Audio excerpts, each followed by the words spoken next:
Assalamualaikum warahmatullahi wabarakatuh. Hai teman-teman, perkenalkan saya Poppy Fazriani Arbi, NIM 541423009 dari kelas A. Saya mahasiswa semester 2 jurusan Seni Rupa dan Desain Fakultas Teknik Universitas Negeri Gorontalo. Nah, jadi kali ini saya akan membahas tentang aliran surrealisme.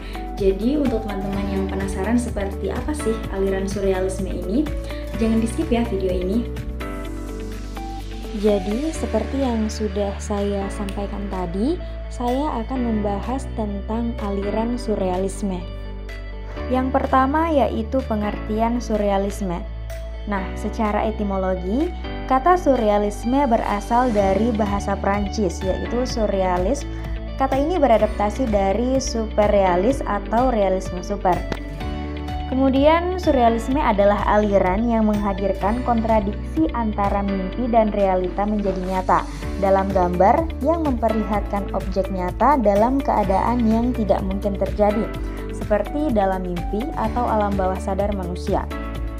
Selanjutnya, surrealisme juga menggunakan pendekatan teori psikolog Freud yang mengeksplorasi alam bawah sadar dan citra mimpi manusia sebagai salah satu penggambaran dari hasrat manusia. Selanjutnya adalah sejarah aliran surrealisme. Nah, jadi aliran seni rupa surrealisme adalah salah satu gerakan yang paling besar di abad ke-20. Aliran ini diproklamirkan oleh André Breton, seorang sastrawan dada dalam tulisan manifesto surrealisnya pada tahun 1924. Aliran ini bermula dari dunia sastra dan berujung menular ke dunia seni rupa. Namun, beberapa ahli berpendapat bahwa aliran ini telah muncul dari tahun 1917 melalui karya Georgi de Chirico yang menghadirkan pemandangan trotoar kota dengan gaya yang tampak seperti halusinasi. Meskipun pada akhirnya Chirico meninggalkan gaya melukisnya yang seperti itu, namun karyanya menginspirasi Max Ernst untuk menggunakan gaya serupa. Seperti hampir semua aliran seni, surrealisme adalah produk yang muncul dari periode sejarahnya. Aliran ini muncul dari reruntuhan aliran dada yang memberontak terhadap zona nyaman yang dihasilkan oleh kaum kelas menengah. Selanjutnya adalah karakteristik aliran surrealisme. Nah, karakteristik aliran surrealisme dalam seni lukis meliputi: yang pertama adalah ekspresi bawah sadar. Lukisan surrealisme menggambarkan dunia bawah yang sadar yang tidak biasa, yang memungkinkan tidak terlihat atau tidak dapat dipahami secara langsung. Yang kedua, penafsiran subjektif. Lukisan surrealisme seringkali diinterpretasikan secara subjektif oleh masing-masing individu yang memberikan kebebasan pada penikmat seni untuk menyimpulkan makna yang berbeda-beda. Kemudian yang ketiga adalah ekspresi imajinasi yang liar. Surrealisme memberikan kebebasan pada seniman untuk mengekspresikan imajinasi mereka dengan cara yang tak terbatas, yang menghasilkan karya-karya seni lukis yang tidak biasa namun penuh dengan pesan tersirat. Kemudian yang keempat yaitu penggunaan teknik yang tidak konvensional. Seniman surrealisme seringkali menggunakan teknik-teknik yang tidak biasa seperti kolase, dekalkomania, dan grittage untuk menciptakan efek yang unik dalam karyanya. Kemudian yang kelima adalah simbolisme dan metafora. Lukisan-lukisan surrealisme penuh dengan simbolis dan metafora yang dapat ditafsirkan dengan beragam cara oleh penikmatnya.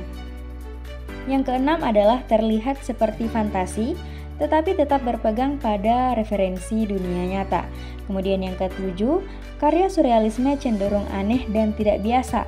Dan yang kedelapan, umumnya kontras objek tinggi. Dan yang terakhir, objek-objek yang ditampilkan diambil dari kehidupan sehari-hari dan digambarkan dalam suasana yang tidak lazim di dunia nyata. Dan karya-karya dari aliran surrealisme. Yang pertama ada Frida Kahlo. Nah, Frida Kahlo ini biasanya menggunakan simbolisme visual dari rasa sakit fisik yang dialaminya dalam usaha untuk lebih memahami penderitaan emosional. Dari sejak kecil, Kahlo telah menderita polio yang menyebabkan kakinya tidak seimbang. Sepanjang hidupnya pun Frida mengalami sakit yang tak kunjung sembuh dan banyak menghabiskan waktunya di rumah sakit. Sebelum Kahlo, bahasa kehilangan, kematian, dan kedirian telah diteliti dengan baik oleh banyak seniman pria, namun belum dibedah secara signifikan oleh seorang wanita. Bukan itu saja, Kahlo juga tidak hanya masuk ke ranah simbolisme yang umum, tapi dia juga memperluasnya dengan cara membuat simbolnya sendiri. Kahlo tidak hanya dikategorikan sebagai seniman surrealisme, tapi juga menjadi tokoh pergerakan seni feminis. Dia banyak membuat ikon-ikon khas yang digunakan sepanjang karirnya, termasuk pita, rambut, dan hewan. Ia berhasil menciptakan banyak cara baru untuk membahas aspek identitas wanita yang paling kompleks sekalipun. Nah, berikut adalah contoh lukisan dari Frida Kahlo, yaitu The Wounded Deer. Nah, lukisan ini menghadirkan sosok hibrida antara rusa dan seorang manusia yang merupakan potret wajah pelukisnya sendiri, yaitu Frida Kahlo. Ia memposisikan dirinya menjadi makhluk yang tidak berdaya dan terluka akibat dari anak panah yang menancap di sekujur tubuhnya. Tampaknya makhluk hibrida ini tengah diburu di hutan. Jika dilihat dari adegan lukisan, Kahlo ingin menegaskan bahwa dia masih hidup, namun panah yang telah menancap di seluruh tubuhnya perlahan akan membunuhnya. Makhluk itu tampak mengenakan anting-anting mutiara, seolah-olah menyoroti keinginannya untuk menjadi wanita biasa lainnya yang mungkin dapat hidup lebih lama karena tidak mengidap penyakit yang dideritanya. Ia juga tampak memperlihatkan keinginannya untuk hidup lebih bebas di alam terbuka. Seniman selanjutnya ada Salvador Dali. Nah, Salvador Dali ini adalah salah satu seniman surrealis paling terkenal, dominan, dan produktif di abad ke-20.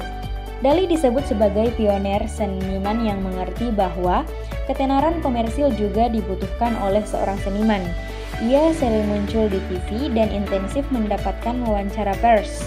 Dalam perjalanan karirnya yang panjang, dia tidak hanya melukis, namun menyelami media seni lainnya seperti seni pahat, seni grafis, desain, periklanan, film, sastra, dan mungkin yang paling terkenal adalah kolaborasinya dengan Louis Buñuel dan Alfred Hitchcock untuk memproduksi film surrealis.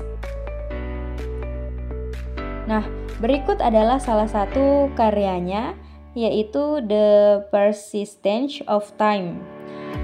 The Persistence of Time adalah lukisan yang paling ikonik dan terkenal dari Salvador Dali. Lukisan ini menggambarkan berbagai jam dinding dan waker yang tampak meleleh. Dali membuat benda yang seharusnya menjadi keras tampak menjadi lunak.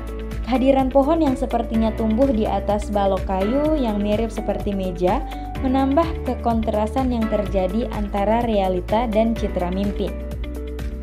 Horizon yang luas namun tampak kosong ditambah dengan tebing yang dilukiskan secara jelas. Meskipun jaraknya tidak dekat, membuat latar belakang lukisan ini tampak seperti dalam alam mimpi atau hanya ilusi keteguhan waktu. Bisa jadi Dali ingin membahas bagaimana keteguhan waktu dapat diporak-porandakan oleh manusia. Mungkin juga bahwa lukisan ini adalah simbol dari keinginan manusia untuk menjadi efisien di masa itu, justru malah banyak menghabiskan waktunya sendiri sebagai bayaran yang paling mahal. Atau apakah karya ini merupakan satir dari masyarakat modern yang banyak menghabiskan waktunya dengan sia-sia? Dari materi yang sudah dibahas tadi, dapat disimpulkan bahwa aliran seni surrealisme merupakan gerakan seni revolusioner yang muncul pada awal abad ke-20, membawa perubahan mendalam dalam pandangan dunia seni. Surrealisme dengan fokusnya pada eksplorasi alam bawah sadar dan mimpi, memperkenalkan gagasan-gagasan tentang kebebasan kreatif yang tak terbatas. Karya-karya dari seniman seperti Salvador Dali dan Frida Kahlo tetap menjadi sumber inspirasi bagi seniman-seniman masa kini. Dengan melihat kembali warisan surrealisme, kita dapat melihat bagaimana aliran ini telah membuka jalan bagi eksperimen seni yang lebih bebas dan inovatif meskipun telah berlalu puluhan tahun sejak kemunculannya. Jadi itu adalah pemaparan materi tentang aliran surrealisme dari saya. Pasti sekarang teman-teman sudah tahu kan tentang apa sih aliran surrealisme, bagaimana sejarahnya, karakteristiknya, dan siapa seniman-senimannya. Dan untuk itu, pada video kali ini cukup sampai di sini saja. Sampai jumpa di video berikutnya. Bye-bye. Assalamualaikum warahmatullahi wabarakatuh.